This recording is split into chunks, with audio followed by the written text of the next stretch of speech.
The door to the lawyer's office burst open with a force that made the windows rattle. Felicity's father, Mr. Hargrove, stormed in, first his broad shoulders filling the doorway, followed by his wife and son, their faces masks of barely contained fury. "This ends today, Braylon," he growled, pointing a thick finger at me where I sat beside the stack of papers. "That apartment is Hargrove property and you're not keeping it from us." My heart hammered against my ribs, but I didn't flinch. For 3 years I had built a life with Felicity, a life they had tried to tear apart at every turn. Now, with her lying in a coma from the car accident that had nearly killed her, they thought they could swoop in and erase me like I was nothing.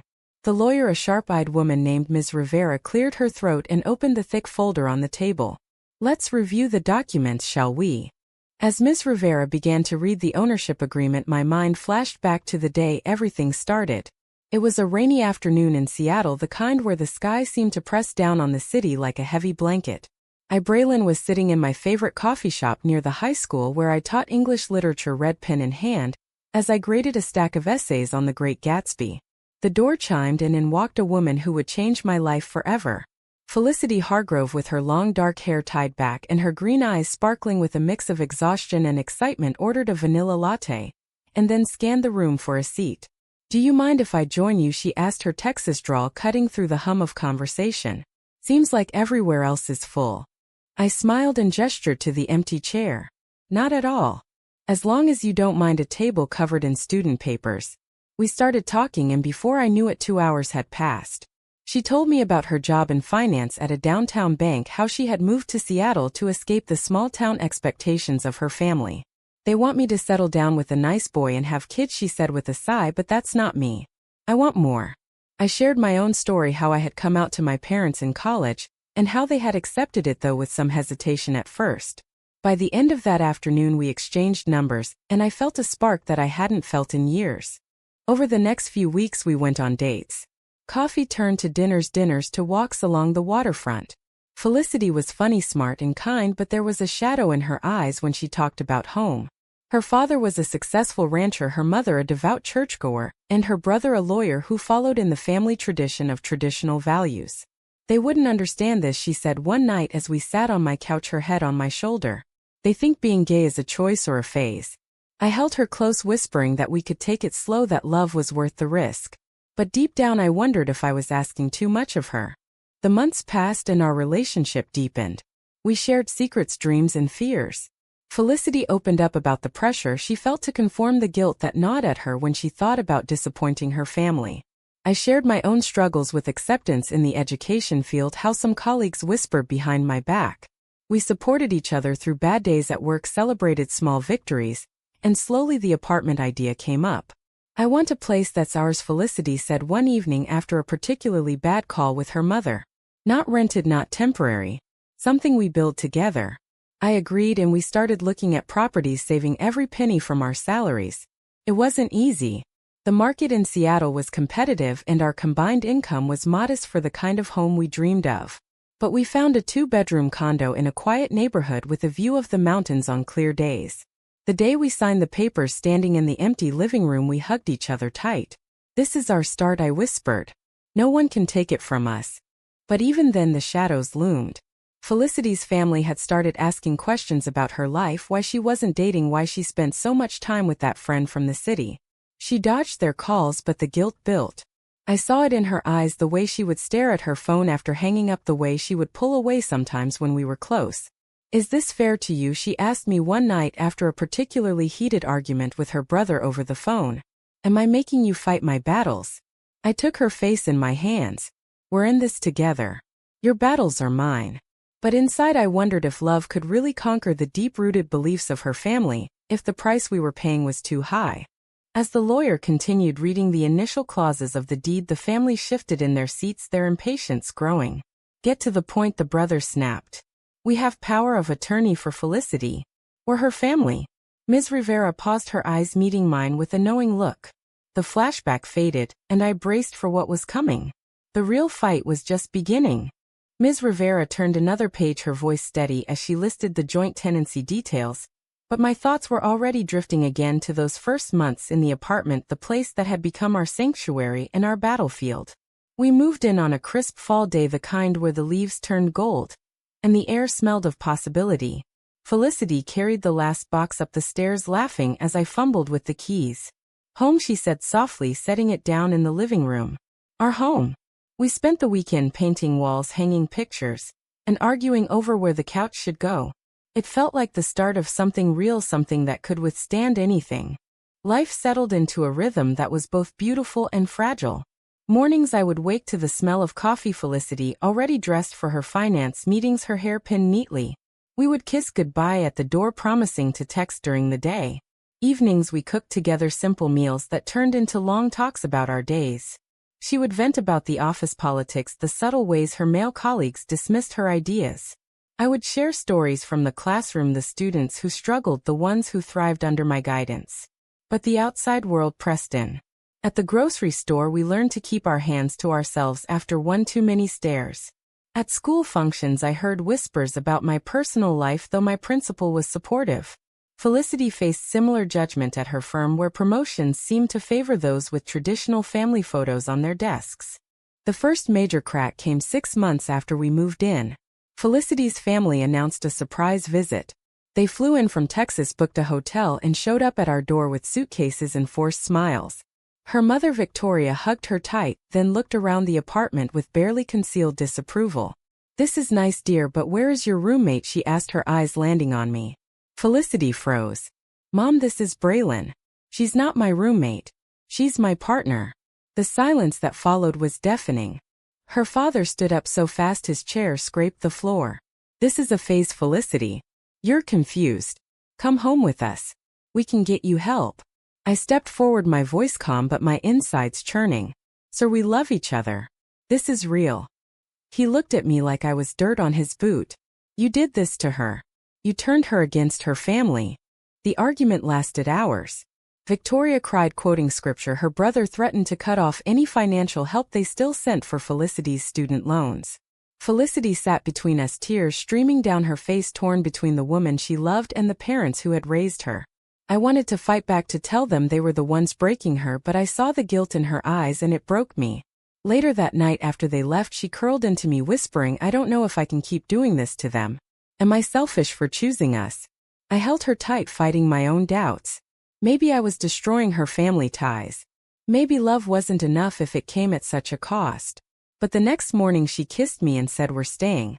We bought the place together. It's ours."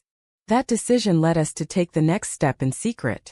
We flew to a small courthouse in a neighboring county and got legally married in a quiet ceremony with 2 close friends as witnesses. No big party, no announcements. Just us exchanging simple rings and promising forever. The joy was pure but laced with fear. We knew her family would see it as the ultimate betrayal if they ever found out. Back in the apartment we celebrated with takeout and dancing in the living room. For the first time I felt truly married, protected. But the price was already mounting. Felicity started having nightmares about losing everything: her job, her family, me. I lay awake wondering if I had pushed her too far, if my love was worth the isolation she felt. The family didn't stop. Calls became interrogations, emails full of guilt trips. Felicity's sister tried to play mediator, but her messages always circled back to "Come home, sis, this isn't you." I watched Felicity withdraw at times, staring out the window at the city lights, her shoulders heavy with the weight of choice. One night after a bad day at work, she snapped at me over something small, and we argued for hours. "You don't understand the pressure," she yelled. "They raised me to believe this is wrong."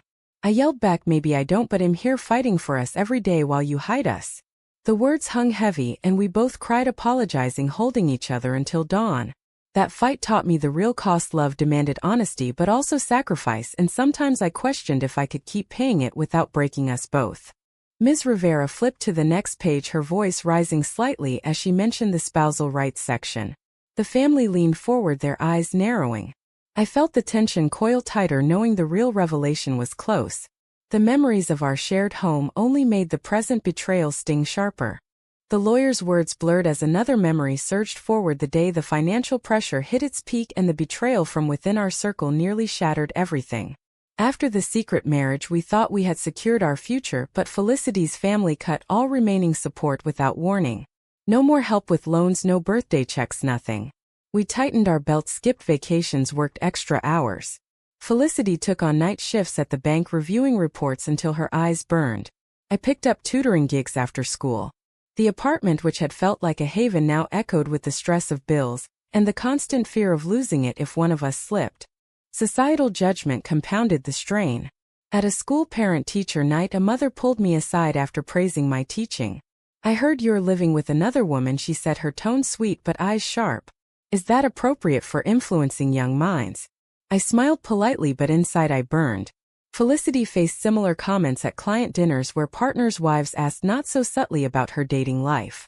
We learned to navigate those moments with grace, but each one chipped away at our confidence. One weekend we drove to the mountains for a rare escape, hiking trails hand in hand when we could be sure no one was watching. Up there under the pines we talked about the future kids, maybe adoption, a bigger place. But the conversation always circled back to her family. "What if they never accept us?" she asked, lying on a blanket staring at the sky. "Then we build our own family," I replied, but the words felt hollow against the ache in her voice. The betrayal came from the one person we thought we could trust. Felicity's sister Lauren had visited twice, pretending to support us, bringing small gifts and asking questions about our life. She laughed at our stories, hugged us both, and said, "I just want my sister happy."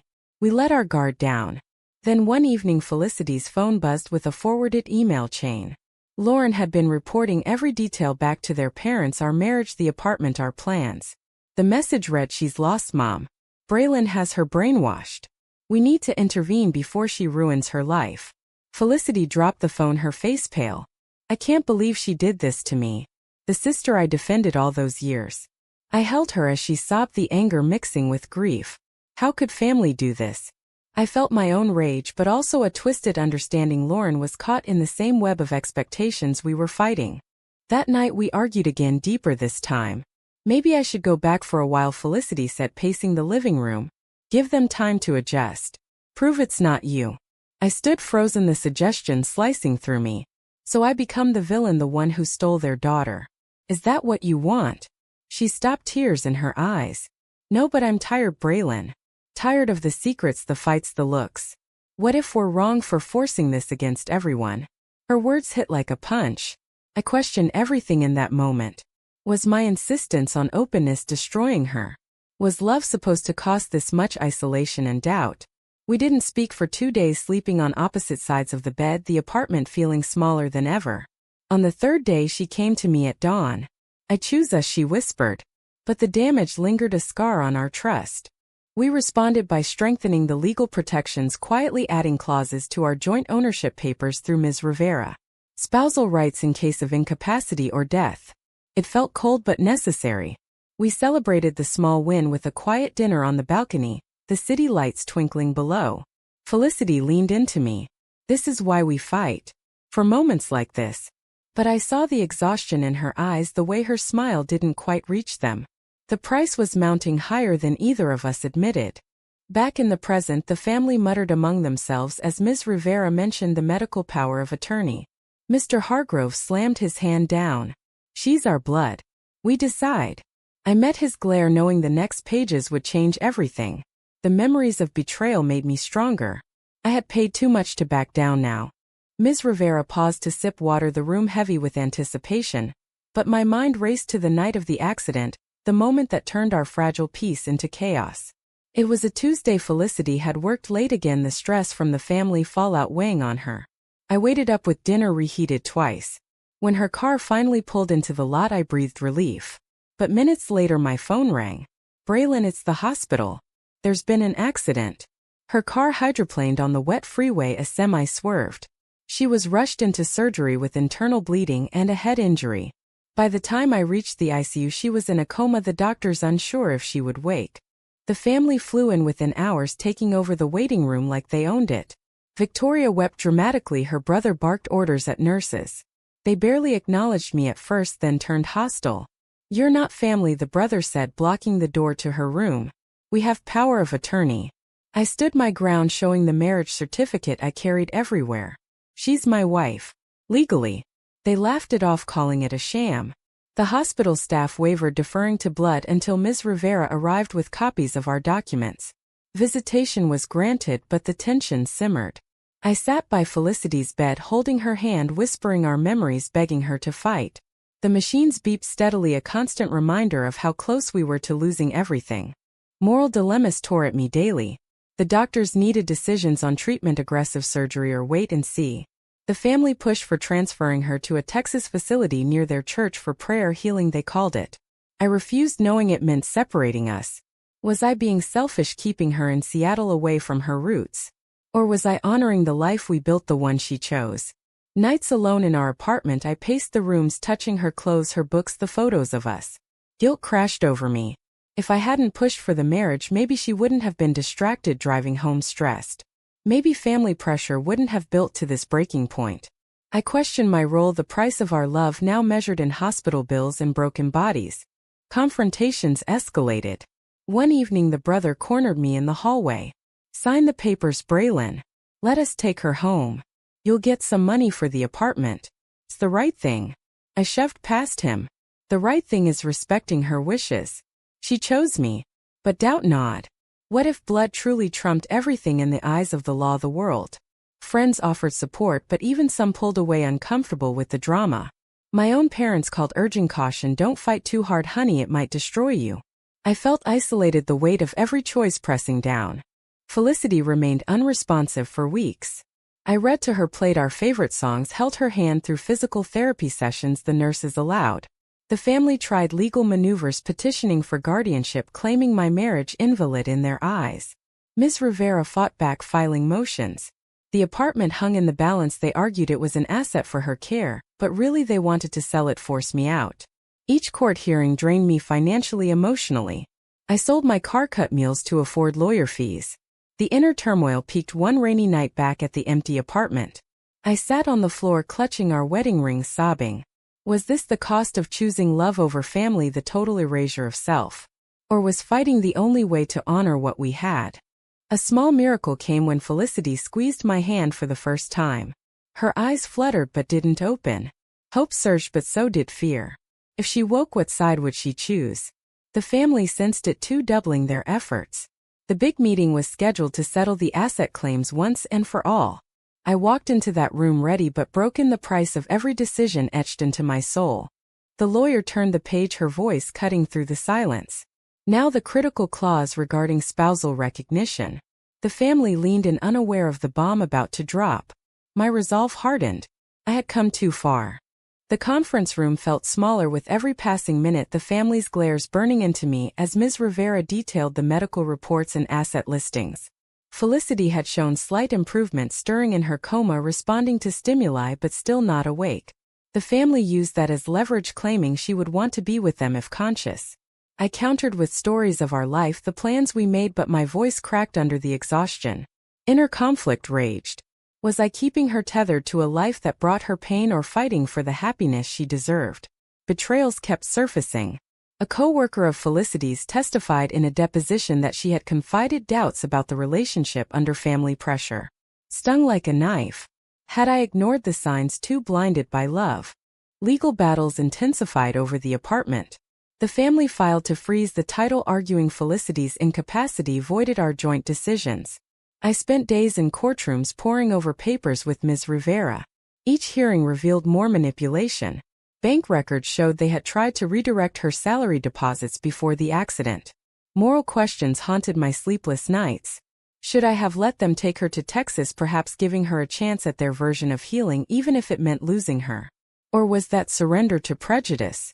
Friends distanced themselves, some saying the drama was too much for their own families. The social cost was real. Invitations dried up, whispers followed me at the grocery store.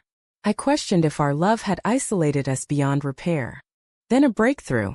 Felicity woke briefly in the hospital, her voice weak but clear. "Braylon," she whispered, squeezing my hand. "Don't let them take our home." The nurses confirmed it. The family dismissed it as delirium, pushing harder for control. I held on to those words like a lifeline. It fueled me through another confrontation when her brother showed up at the apartment with movers demanding access. I called the police, standing in the doorway, my body shaking but voice firm. "This is my legal home. Leave." He spat accusations of greed but backed off when officers arrived.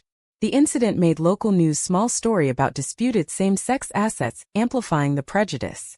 Colleagues avoided eye contact, students asked awkward questions. The toll mounted headaches, anxiety, the constant feeling of being watched. Ms. Rivera prepared for the final meeting, gathering every document, our marriage certificate, the amended deed with explicit spousal clauses drafted after the family visit. I spent the night before alone in the apartment, walking through rooms, remembering laughter, tears. The happy moments, balcony dinners, movie nights contrasted sharply with the pain. Had the joy been worth the wreckage? I wrote a letter to Felicity, pouring out my heart, the doubts, the love, the choices. If she woke fully, I wanted her to know I fought not for the apartment but for us. The price had been my peace, my relationships, my health. Yet in the quiet I felt a spark of awakening. This fight was shaping me into someone stronger, someone who no longer hid. Morning came and I entered the lawyer's office head high. The family arrived en masse, their lawyer in tow, confident. Pleasantries were non-existent. Ms. Rivera started the formal reading, listing assets, then pausing dramatically. And in the event of incapacity or dispute, the co-owner Braylon Thompson is recognized as the legal wife with full spousal rights per Washington state law, and the attached marriage certificate. The room fell into stunned silence. Faces pale, jaws dropped. Mr. Hargrove turned red. What did you say? This is impossible. The shock rippled through them. Victoria clutched her pearls, whispering, no, no. The brother stood, sputtering legal challenges. I sat still, the weight of years lifting slightly. But the battle wasn't over. Felicity's condition, the future, all hung on what came next. Ms. Rivera continued reading the full clause, the words echoing in the now silent room. To my legal wife Braylon, in all matters of the jointly titled apartment at 1427, Pineview Lane, full decision-making authority including sale, residency or medical-related expenses shall default to her as spouse. Attached hereto is the certified marriage certificate dated 2 years prior. The family sat frozen, their earlier bluster evaporated. Mr. Hargrove gripped the table, knuckles white. This is a lie, he finally roared. She's not family. She's the one who took my daughter from us. But the documents were ironclad. Ms. Rivera presented copies, the official stamp, the witnesses' signatures. I watched their faces shift from rage to disbelief to something like grief. Victoria began to cry softly. We raised her right. How could she do this to us? The brother muttered about contesting it, but even he knew the law was clear. In that moment the power flipped. The apartment was safe, mine to protect as Felicity would have wanted. But victory tasted bitter. The confrontation had exposed every fracture, the years of prejudice, the betrayals, the inner wars I had fought alone. Felicity improved rapidly after that day, waking fully within a week. She asked for me first, her voice stronger. The family visited under supervision, but the tension remained. She chose to stay in Seattle with me, though reconciliation talks were strained. We talked for hours in her hospital room about the costs. I lost them, she said, tears falling. But I gained me. The real me. We decided to keep the apartment cell only if we wanted a fresh start somewhere new. Therapy helped us process the trauma, the moral gray areas. Was fighting worth estranging her family? Was yielding to them the kinder path? We concluded love demanded standing firm, but compassion meant leaving the door cracked. Months later, Felicity walked back into our apartment leaning on my arm. We stood on the balcony, the city spread below, the sun warm on our skin. She kissed me softly, the kind of kiss that healed. We made it, she whispered. The awakening was mutual.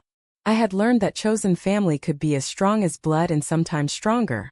The scars remained, lost holidays, awkward calls, but we paid them willingly for the life we built. The family never fully accepted but stopped the legal fights. Some bridges burned, others smoldered. As we rebuilt, I often reflected on the journey, the decisions, the prices. In the battle between chosen love and blood family, who truly holds the right to decide one's home and heart?